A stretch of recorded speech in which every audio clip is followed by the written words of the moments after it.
Патриархот на Српската православна црква Иринеј беше погребан денеска во криптата на храмот Свети Сава во белградската населба Врачар.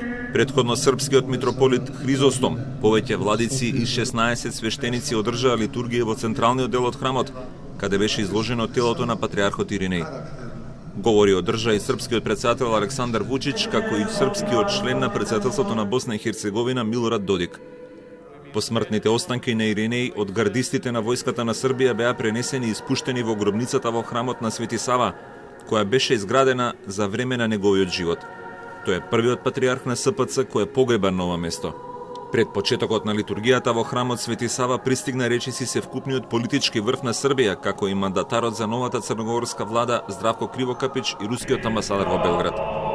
Во својот говор, претседателот Вучич оцени дека починатиот патриарх над се го ставал српството, подлекувајќи дека доколку тој не бил толку активно вклучен, храмот на Свети Сава, каде сега е и погребан, најверојатно ќе се градил уште неколку децении. Он je taj koji je za ovaj hram rekao, a ismevali su nas posle toga, da je to nova Sveta Sofija, da će biti najvažnije stecište svih pravoslavnih vernika u celom svetu. Voleo je naš patrijarh beskrajno Rusiju, patrijarha Kirila. Predsedniku Putinu bio je beskrajno zahvalan za podršku izgradnje ovog hrama i verovao u bliskost naša dva naroda. Ali nikada, kao što su neki govorili, nije bio protiv bilo koga drugog sa zapada. Naprotiv, čekao i verovao je da mogu da promene svoj stav prema našem narodu.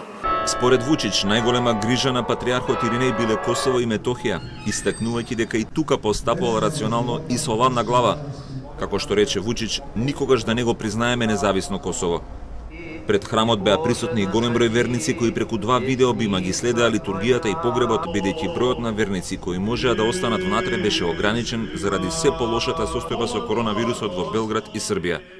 Иринеј почина токму од последици на COVID-19, а беше хоспитализиран 4 дена откако служеше литургија на погребот во Црнагора на митрополитот Амфилохије, кој исто така беше заразен со коронавирусот.